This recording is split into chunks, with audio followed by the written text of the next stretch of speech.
O Senado Federal recebeu no mês passado o anteprojeto do novo Código Civil, elaborado por uma comissão de juristas. As sugestões de mudanças e atualizações no conjunto de regras que impactam a vida de todo cidadão, desde antes do nascimento, e têm efeitos até depois da morte do indivíduo, passando pelo casamento, regulação de empresas e contratos, além de regras de sucessão e herança. Agora, caberá aos senadores analisar a proposta e elaborar um projeto de lei. Pontos podem ser ainda incluídos, alterados ou até mesmo excluídos. Para falar sobre alguns desses pontos, eu recebo agora aqui no Política Cruzada 2 juristas que são professores universitários de Direito Civil. Gabriel Borges e Jorge Albernaz estão aqui conosco. Gabriel, muito bom dia, obrigado pela sua presença. Obrigado. Jorge, muito bom dia também, obrigado pela presença. Obrigado eu, Danilo, obrigado pelo convite, que a gente possa fazer um debate que leve informação principalmente para os nossos ouvintes. É isso. Bom, antes de a gente entrar exatamente, especificamente em cada um desses pontos que estão sendo tratados lá no Congresso Nacional, e é bom que se diga, gente, reafirme, é ainda um anteprojeto. Disso ainda precisa fazer um projeto de lei e esse projeto de lei ainda precisa ser submetido à análise dos senadores e deputados e depois tem que ser sancionado, não tem? Sim, tem que ser sancionado também. Tem que ser sancionado. Então tem muita coisa ainda, muita estrada ainda para caminhar. Mas eu queria saber de vocês dois, de forma geral, o que vocês acharam dessa proposta? Acham que realmente é necessário uma atualização do Código Civil nesse momento? O nosso Código Civil é de 2002, nós estamos falando então de 22 anos. É necessária de fato essa atualização neste momento? E a proposta que já foi até aqui apresentada é uma proposta condizente com a realidade? Comece com você, Jorge. Danilo, eu queria fazer respondendo objetivamente ao que você traz, eu queria fazer uma introdução a esse tema. Tá. Uhum. O nosso Código Civil ele é de 2002 e essa data, né, tem a ver com a data em que ele foi efetivamente aprovado, publicado, né, e tal. Mas o anteprojeto deste código, como está acontecendo agora, ele é um anteprojeto de 73. Então, a gente costuma dizer que o Código Civil novo, né, que muita gente até hoje chama de novo Código Civil, ele já nasce velho, né? É tão velho que muitas das suas disposições, elas ainda são repetidas do que a gente chama de Código Bevilacqua, que era o código anterior de 1916, para você ter uma ideia. Então, o primeiro ponto é que esse novo código, ele traz em muitos aspectos grandes evoluções, mas ele já vem como um código velho, né? Primeiro ponto. Segundo ponto é, você diz, poxa, já tem 22 anos, mas se nós considerarmos numa escala gráfica até, as transformações que a sociedade mundial experimenta nos últimos 22 anos, essas atualizações, elas nos parecem que serão cada vez mais frequentes. O que eu estou te dizendo é que a sociedade brasileira de 20 anos atrás, ela é absolutamente diferente da sociedade brasileira de hoje. Pode parecer pouco tempo, mas se você colocar algumas transformações, sobretudo tecnológicas, nós podemos falar das nossas vidas pessoais, como elas são distintas de 22 anos atrás para hoje. Então sim, eu acho que é curioso. Há parte dos estudiosos que vão fazer uma crítica, né? Porque tecnicamente não se trata de um novo Código Civil. A proposta era de ajustes no Código Civil atual. Mas que, pelo trabalho que a comissão desenvolveu, nós vamos ao final ter realmente um novo código.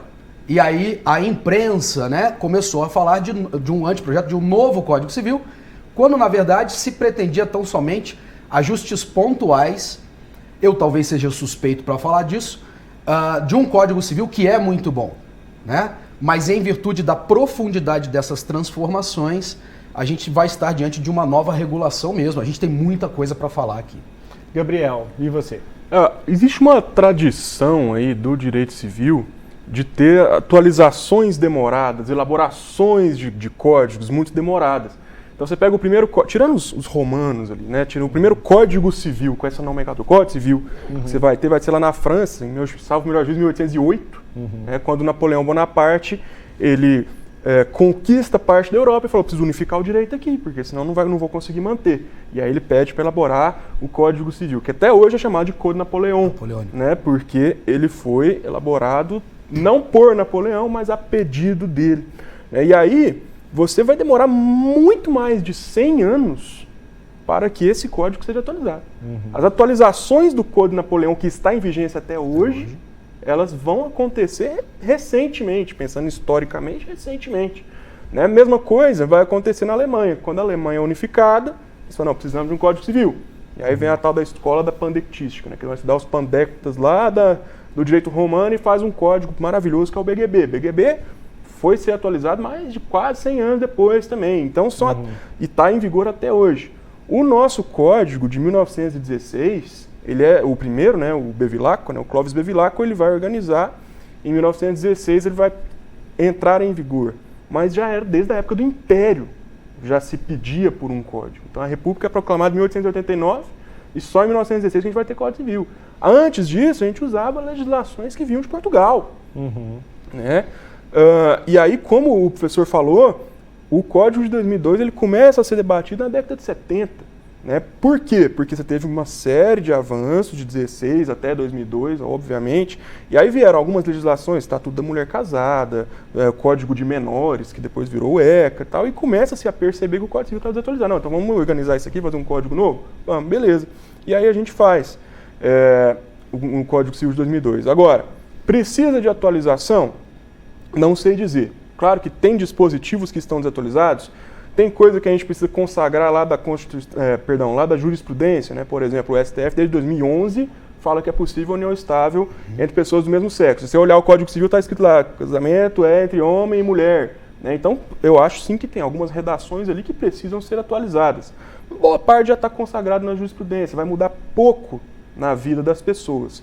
Agora, a grande questão é, o Código Civil de 2002, uma coisa que eu acho muito bonita nele, e aí eu concordo com o Jorge, também sou suspeito para falar do Código de 2002, é o fato de que você vai ter aquele sistema de cláusulas gerais. Né? Então você tem cláusulas abertas, que você consegue interpretar à luz do tempo e do local onde o fato aconteceu. Então, o que era visto como boa-fé lá em 2002, talvez hoje não seja.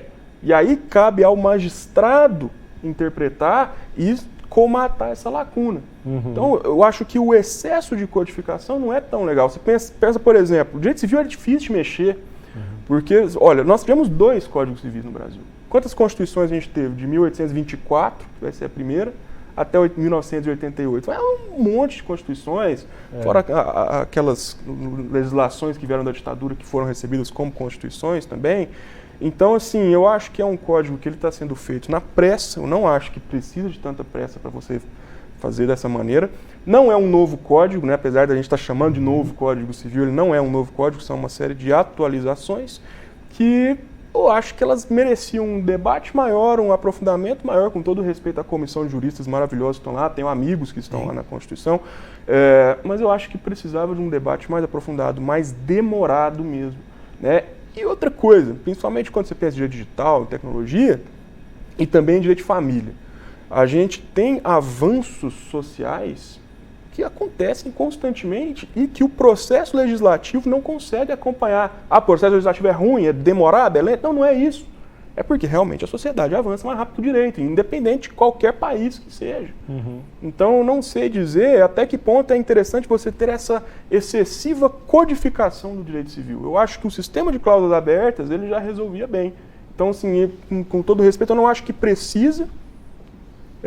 E eu acredito que a jurisprudência já tem comatado do jeito que é para fazer, que era o projeto do Miguel Reale lá em 2002, era ter um código que a jurisprudência tivesse mais liberdade de comatar. E não vejo por que ter tanta codificação, complicou algumas coisas que eram simples, então não sei nem se vai passar, sendo sincero.